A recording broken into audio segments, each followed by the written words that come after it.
for today's video. I'm going to make a summary on this chapter, which is entitled Network Layer. So the network layers have addressing and devices, encapsulation, routing, and encapsulation. So we have a four bases of process and network layer. So the first is we have the addressing and devices. This and devices is it must be configured with a unique IP address for identification of the network.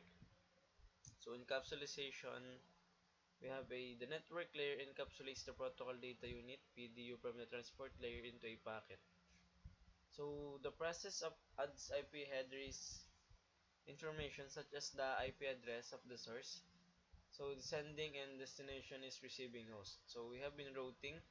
The network layer provides a services to direct packets to a destination host on another network.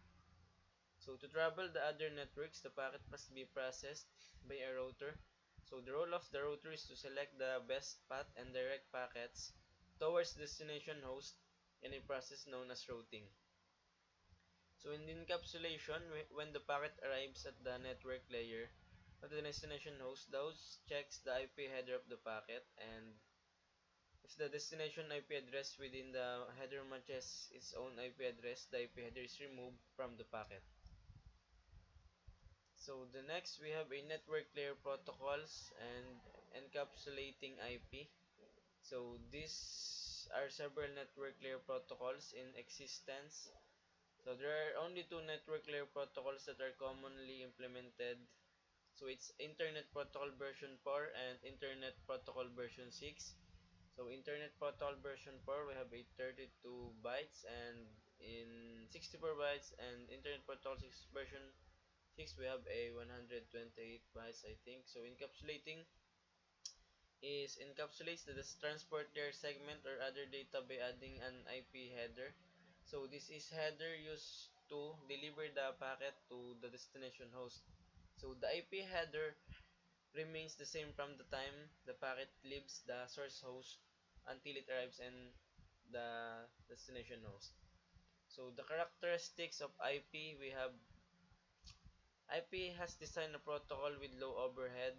It provides only the functions that are necessary to deliver a packet from a source to a destination over an interconnected system of networks. So the protocol was not designed to track and manage the flow of packets. These functions, if required, are performed by other protocols and other layers. So characteristics of IP, we have a connectionless, means you don't need have to a connection to the destination to establish before sending the data packets. And also best effort, IP is inherently unreliable because packet delivery is not guaranteed. So media independent, it's independent of the medium. Operation is independent of the medium of copper, fiber, optic, or wireless carrying the data. So IP connectionless.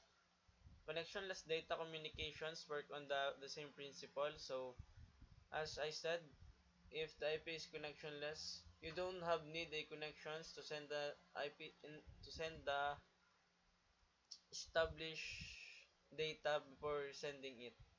So just sending it without a connectionless, and so it work on the same principle without a connection.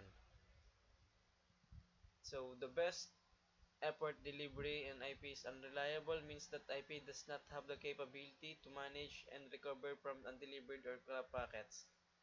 So this is because while IP packets are sent with information about the location of delivery, they contain no information that can be processed to inform the sender whether the delivery was successful. So the next is we have a IP media independent. So it is the responsibility of the OSI data link layer to take an IP packet and prepare it for transmission over the communication medium. So this means that the transport of IP packet is not limited to any particular medium. So in IPv4 header, as I said, we have a version, it contains a 4-bit binary value set to 0100 that identifies this is This is as an IP version for packet. So differentiate services or diff serve or DS. It formally called the type of service or TOS. Field the DS field is an 8-bit field used to determine the priority of each packet.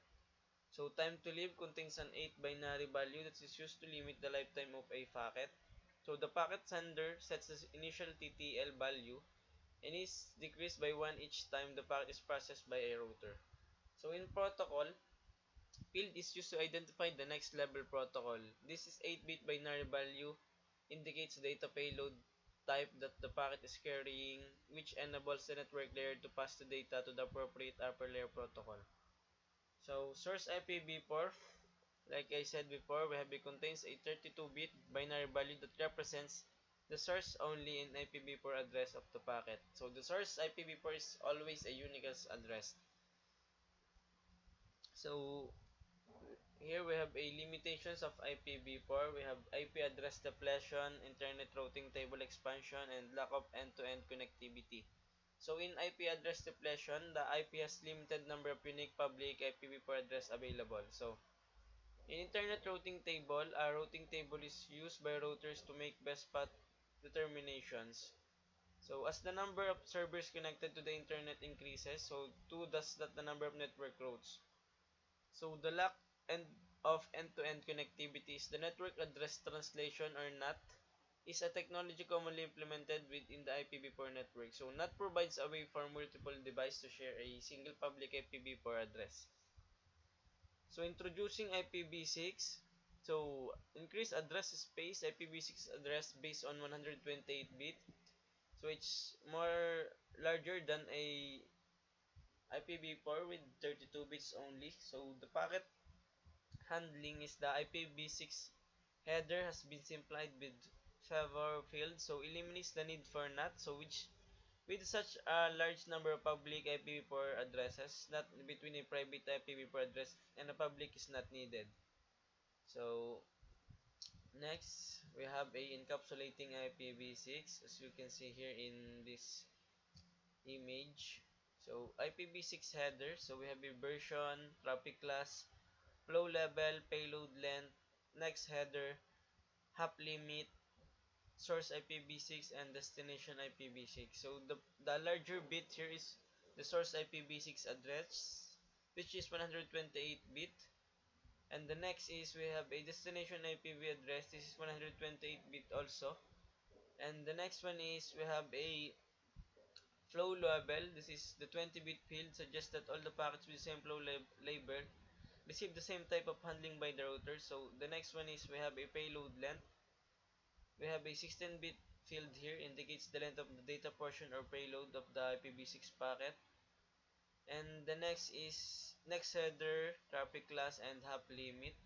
And the last one is the version, which is a 4-bit binary value set of 0110 that identify this is an IP version 6 packet. So host forwarding decision, a host can send a packet to itself.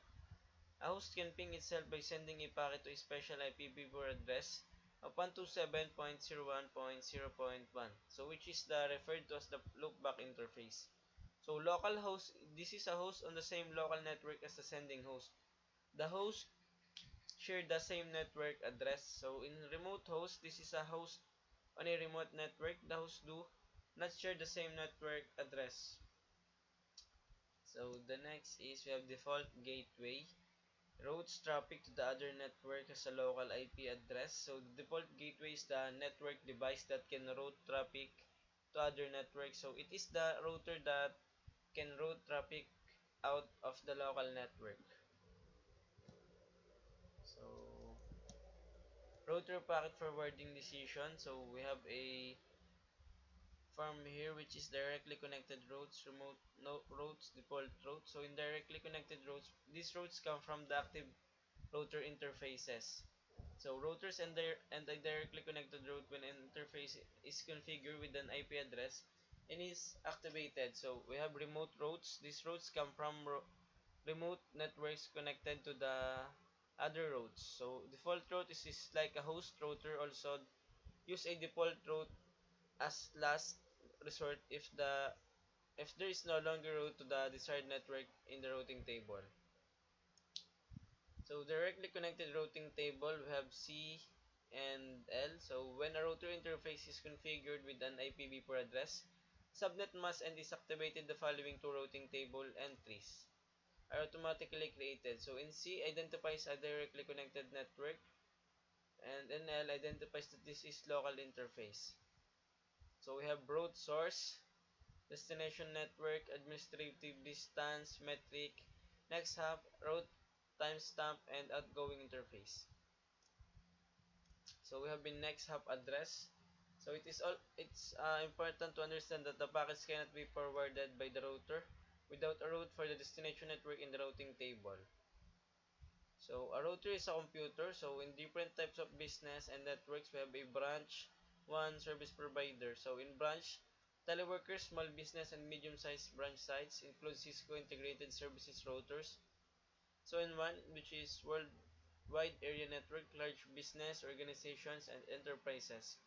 So service provider is a large service providers, includes Cisco ASR, Cisco CRS, the 3 carrier routing system, and 7600 series routers.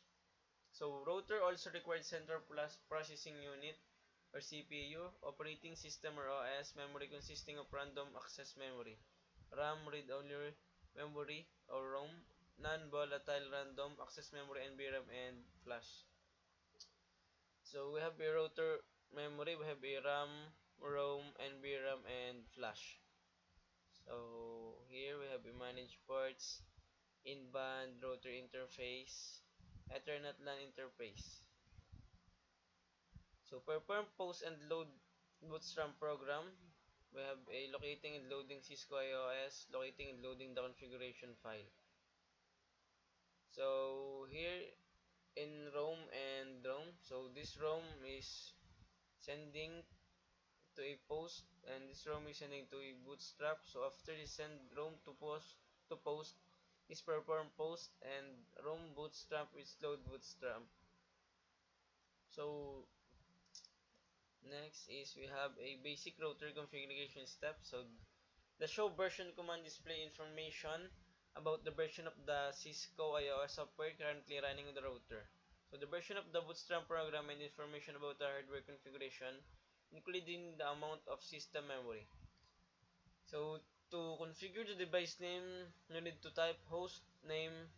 So secure the user exec mode, just type line console 0, password login, and secure remote telnet. You have to type line BTY015, password login. So secured privilege exec mode, just type enable secret password. So secure all passwords in the configure file. So service password encryption. Provide legal notification, just type hashtag banner MOTD delimiter message delimiter. So save the configuration, just type copy running dash config startup config. So configure router interface. So we have a two here. We have 2 gigabit internet interface and a serial 1 interface card consisting of 2 interfaces. So in 2 gigabit Ethernet interfaces, we have a gigabit Ethernet 0-0 in serial 1 interface card. We have consisting of interfaces serial and SO serial. So use the no shutdown command activates the interface and it's similar to the powering on the interface. The interface must also be connected to another device such as switch or a router for the physical layer to be active. So we have a verify interface configuration here. Just type the show IP interface brief command and it shows the command that you type in your command prompt. So we have a other interface verification commands here, which is IP route, show interface, and show IP interface. So show IP route displays the contents of the IPv4 routing table stored in RAM. So next is display statics for all interface on the device, and the next is displays the IPv4 statics for all interface on a router. So for an end device to communicate over the network, it must be configured with the correct IP address. information including the default gateway address. So to configure the default gateway on a switch, use the IP default gateway, and the IP address configure is that of the routing interface of the connected switch. So that's all for this video. I hope you enjoy and learn for this video. So that's all. Thank you.